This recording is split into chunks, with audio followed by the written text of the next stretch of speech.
Ah, wow, do I love carrots. There is a reason they're so universally loved. I mean, they're so healthy and tasty and sweet. I mean, I put them in every salad. But see, that's the thing. I ate carrots for the past 14 and a half years for every day. And just like the color green, I kind of got bored of them. I will never forget the first time I ate a carrot. I was just a baby, blown away by those magical things, but as I kept chunking more and more carrots, that magical feeling started to fade away. I didn't know what to do in those years. Me not liking carrots? I mean, how could this be? Look at me, I played Fruit Ninja, I know what I'm talking about. And in these moments, I emerged on a new quest. Find a new way to eat carrots. And in the past 7 years, I was too busy playing Breath of the Wild. But just recently, I found it. The new way of eating carrots.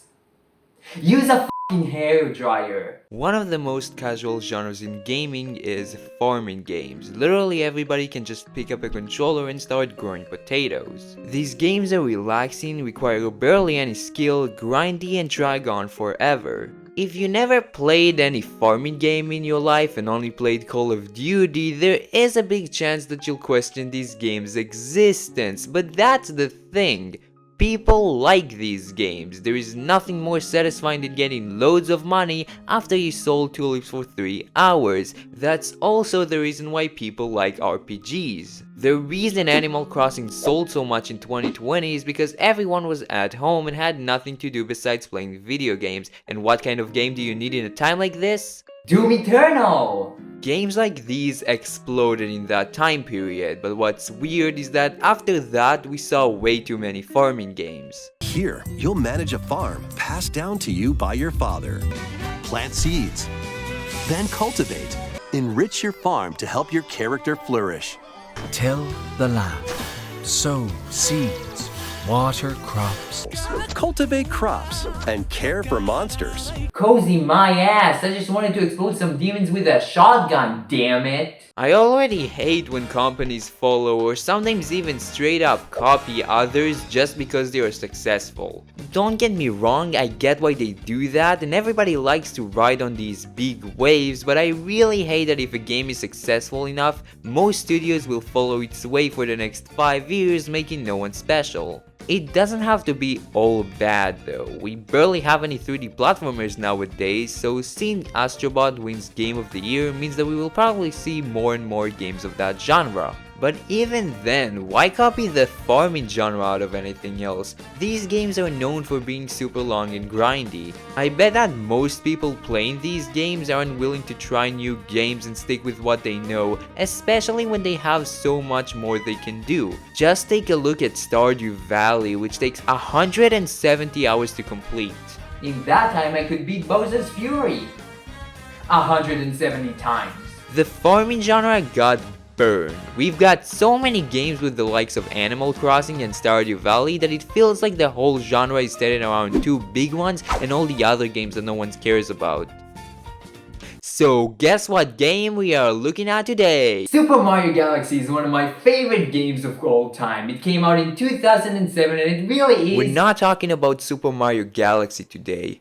Wait, really? No, why would you think that I did all of this start about farming games just to talk about Super Mario Galaxy? I don't know. I mean, you do farm Starbits in this game. What? No one farms Starbits in this game. The only reason you do that is to see fat Lumas. Hey! You know what? Go and listen to Multi Molten Galaxy before I'll make you play Knack all over again. Okay, sheesh. Well, that was a waste of time. What did you say? Oh, shut up!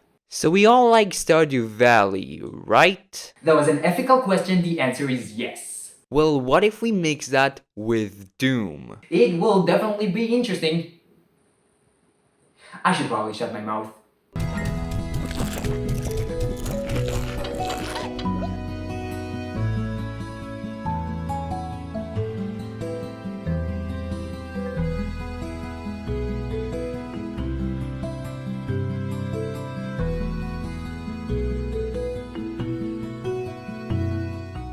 Yes, today we are looking at Slime Rancher, a first-person farming game developed and published by Nanami Park to PC and Xbox One in 2017 and published by Skybound Games to the PS4 in 2018 and to the Nintendo Switch in 2021. Yes, you heard it right. They make Stardew Valley with Doom, and with how entertaining they will be, no, you're not farming the blood out of the demons, even though that sounds like a really good idea. I had already played this game many times before, and I gotta say I am a little biased toward it. It was my favorite farming game as a kid, but if we don't count the first level of New Super Mario Bros. Wii, then it was also the worst. But that's the thing, does this game still have a place in my heart, or did all of my brain get infected with nostalgia? Well, that's what we are going to test today. We are also going to look how many nunchucks I can fit into my mouth. So booting up the game for the first time and... Ew! Ew! Ew! Ew! These graphics, they don't let me breathe. Well, it's time for me to show you what this $3 trillion PC can handle. Putting the game on the highest resolution, max settings, and... That feels much better. The game is set in nobody knows when, in a different universe than us, different planet than us, and with the boomerang looking PS3 controllers, a place called the Far Far Range. Well, guess what? I'm a real person. We are playing as Beatrixly Bayou, a silent protagonist that appears to have depression. It may not seem like it when you look at her face, but it's not about your eyes, it's about your Z button. It's always about the Z button. It's never about anything else. Outside of that, there is barely anything to the story. The only context you get in the game are the messages that you find around the map and letters that the characters send to you. You can't really call this a story. The plot is only here to tell the basics of what's going on, what are you doing, and why you're doing what you're doing. Yeah, that will come in handy later. And I think that's mostly for the best, as being interrupted in a game like this could lead to misunderstanding situations. Story should always be optional in games like these. Nobody should be stressed or interrupted while growing parsnips. You should be worrying about how much money you made today, not about when you'll be kissing Abigail. Because for that, you go on Tinder. So after the game explains itself in 20 words, you wake up and go. Go explore, find new things, and find out what are you supposed to do in this world. Basically, you are playing Minecraft for the first time, but you get an actual map instead of an infinitely generated world. Well, you aren't finding all of the things by yourself. The game does have a tutorial, but this is more of a cow warranty than an actual tutorial. Thankfully, the tutorial only goes over the basics and not deep enough to block any source of curiosity. Speaking of which, what the hell are you actually doing in this game? Well, I'm glad you asked, because if you didn't, I would smack my head with this thing. Well, there is a reason the game is called Slime Ranger, because you will be wrenching slimes. Never mind. The first thing you're probably going to do is step into the range, the dangerous area so to speak. This is where you'll do everything that isn't farming. The main focus here is the materials, and by that I mean the slimes and food. Yep, I just called the living creature a material. How evil do I sound right now? From here you're going to use your vac, a vacuum machine that sucks up every little thing it can see. Except that it can't, because you only have 4 slots in your inventory. Oh, I get the vibe. So on your 30 seconds journey to the range, you are probably going to suck up a few slimes and some kind of plant. How can I take slimes that are bigger than the actual vacuum, or how can I take so many while only having 4 slots, and where the hell am I keeping those things? Yeah, so the world will explode if you keep asking questions. So now that you got back in the ranch, you put all of the slimes into the corral, when they'll stay there forever, doing absolutely nothing. For the rest of time. Until you decide to kill them, but that's off topic. Oh wow, this game is getting real dark. Surprisingly though, the slimes do have feelings, and they don't really like being captured in 4 walls. Surprising, I know. They will try to escape if they are too long in the corral, meaning that they can't stay there forever. On one condition, because as long as you keep feeding the slimes, they're not going to care. This is the reason you got some food. See, unlike a lot of other farming games, you are not selling the crops you've grown, but instead giving them to the slimes to keep them happy. But then you'll probably ask, well, if not the crops, where comes the money then? Out of the slime's ass. This is a plort, or as I call it, the slime's shit. Outside of coming down, every time the slimes eat some source of food, they'll produce a plort. You can sell these plorts to the plot market and by that gain money. So let me get this straight, you're getting money by selling slime shit? However, it is a little more complex than that. Just like in real life, the plorts' worth never stays the same. Depending on how many plorts you've been selling, the value can go up or down, meaning that sometimes it's better to hold on to your plorts and wait for a value increase instead of selling them right away. You can use the space in your ranch in a lot of different ways. Most notably is the corral, which keeps slimes in different places, a garden which uses to grow crops, Oh, really? I thought it was to eat socks. a coop that lets you keep chickens, and lastly, a pound and an incinerator, both used to get different types of slimes. You do have a limited amount of space, so you gotta use all the things that I mentioned earlier wisely. It's not the worst thing out there, and you do get more space as you continue, but you can't just buy things for no reason. Slimes also won't eat everything you'll give them. While pink slimes eat every kind of food, all of the other slimes have a specific kind of diet. Rock slime, for example, eat only vegetables, so back in your ranch you should grow carrots. But it doesn't end with just the diet, because almost every type of slime has a favorite food, which makes him produce double the plorts, so you always need to keep that in mind. Because double the shit means double the money. I'm kind of conflicted about how the game looks. On one hand, the game's colors are so cheerful and the models are very unique, but at the same time, there are PS3 games looking better than this. It's the textures that makes everything look weird. They look like they came out of a game from 2007. I get that this is an indie game and not everything needs to look photorealistic and give the most polygons, but this shows its age, and I remind you that the game came out in 2017. This game is aging in dog years. Most of what I like in this game comes from the exploration. This is Slime Rancher's map, and while it may seem big at first, it really isn't when you start looking into things. Well, at least it doesn't feel that big, but that's probably because I remember almost all of the map well enough for me to look at it once in a playthrough and never look at it again. But even then, it really isn't that big, especially for 2017. Alright, maybe I played this game enough times that I don't feel any sense of curiosity anymore, which, I mean, it is halfway true. The more times I played this game, I found more and more new places, even in this playthrough. But the thing is, most of the time these places have or nothing, or they have useless collectibles. Don't get me wrong, finding those little secrets was really cool, but they barely did anything. Almost every one of these places reward you with nothing in a genre that is all about reward. But it's not like it's a bad thing. I mean, I don't know what with you, but I don't really care about every little percentage of the map that I haven't explored yet. Another reason I don't think the map is that big is the traversal. In most of my exploration, I boosted myself through everything.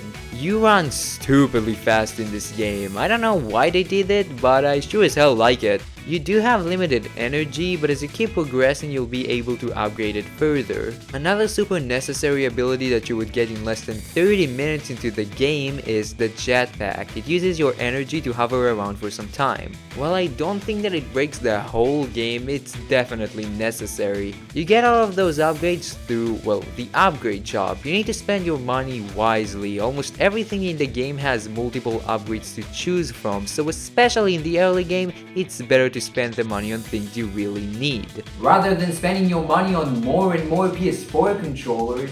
The map is separated by 5 areas, with each and every one of them having different slimes. In terms of variety, this game has a lot to offer. We already talked about the default pink slime. Tubby slimes are slimes that looks like cats. Red slimes has radioactive radius, you can't be in too much. Boom slimes creates explosions, and there are many more that I would not mention right now because this sentence will get way too long. I just ran out of breath a few minutes ago. The slimes are definitely what makes exploration rewarding. You always wonder what you could possibly see next. The game even teases you about this at the start with the plort market, having you see all of the plorts from the upcoming slimes. This is so genius, especially with how the plort market shows you how much those plorts worth. It motivates you to keep going while not spoiling you all the way through, and it does all of that without saying a single word. Oh wow, if it can do that, imagine what happens if we'll give it microtransactions. Slimes, however, don't just eat food, they also eat other slimes as plorts. When that happens, slimes become largos, which are a combination of 2 slimes.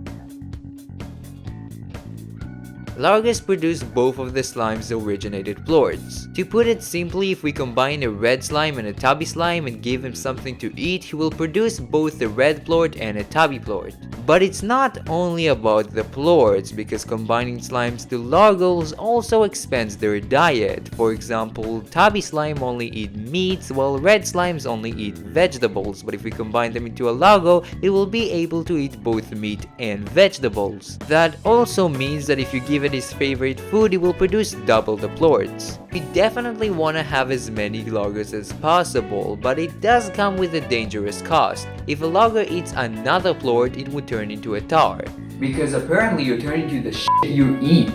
These are the enemies in the game and they serve all the challenge. And what kind of challenge this is? I never died from tars, it just never happened. You need to stay in place for like 2 minutes to actually die from these things. Not to mention you can just shoot 2 bubbles of water to just kill them. Even if there will be hundreds of them on the range, they will do nothing to you. But when it comes to your ranch, it's a different story. Tars eat everything they see, which include other slimes and, well, you. One tar can take on dozens of slimes and keep cloning himself. It's not gonna do too much in the range, but when it comes to your ranch, it can be a bit problematic. You gotta keep everything safe when you know that one tar can kill all of the slimes in the ranch, and when this happens, you basically start everything all over again. Well, not everything of course, but you got the point. Back to the exploration. I love all the places you go into this game. All of them are unique and makes you want to explore every inch of them. The music is great too. Every area has 4 different tracks, one for day, one for night, and a relaxed version of each and every one of them. Every area has its unique style while still sharing the same vibe of the game. The dry reef is vibrant, the Indigo Quarry is more mysterious, and the moss blanket is much more set back, but you can see how all of those tracks have a cheerful atmosphere. There are spots in the map where the game just wants you to sit back and view the ocean. It wants you to relax and stop moving for a second. There is something about just sitting down and looking into the ocean, you know, seeing all of the stars or the clouds. You do need to look out of your way to have this, and I know that most of the people ain't going to stop their genocide of killing more and more slimes, but if you did manage to have a moment like this, then leave a like and comment you did so. Don't forget to subscribe and ring the bell. I was myself, you were yourself, and okay, I'll stop now. Not every place is unlocked from the get-go. Slime gates will be all over the map when you start. To open them, you need a slime key, and to get those, you need to find Gordos. Something seemed very suspicious here. Did I say something? Oh no, just keep going. Okay, Gordos are giant slimes that don't really do anything. They just sit there. You can feed them for some food, but they don't give you any plorts back. Instead, they'll explode and give you the slime key. Aha! What now? I found it. What did you find? The Gordos are the same as the Lumas from Mario Galaxy. What? In both of these games, you get some source of food to feed a mindless creature that barely moves until it explodes. And guess what? Both the Lumas and Gordos get fatter and fatter the more you feed them. So who's laughing now, bitch? That's not... Okay, you know what? You won this time, but that's the only similarity you get from these games. And that's the only similarity I need. Around 5 hours into the game, you'll unlock the lab, which is another expansion to your ranch, but this time it also allows you to build different tools and accessories. You can build different things like a portal, a bouncer, a drone, because when AI will take over, they'll bring us bees. You do need to use your plorts to make all of those things, and sometimes you also need different materials too, which you get by using pumps.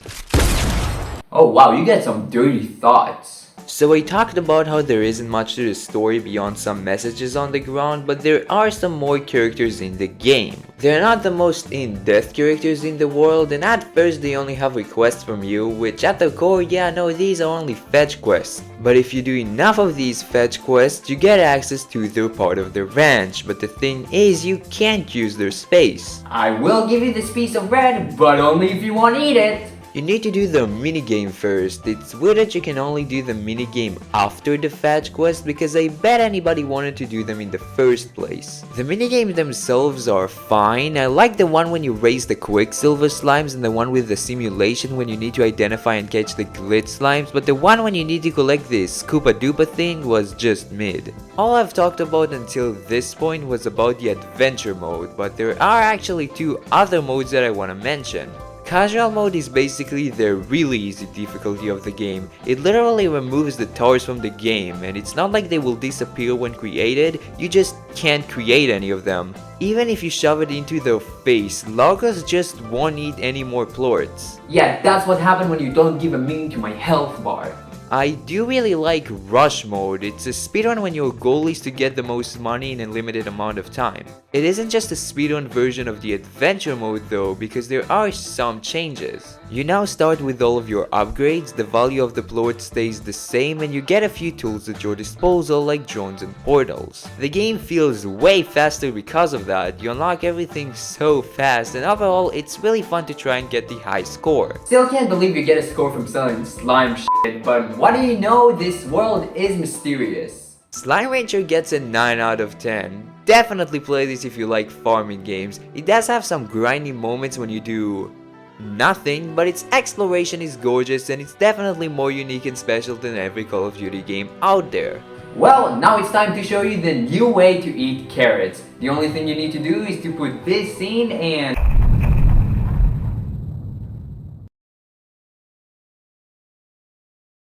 Well, that didn't work.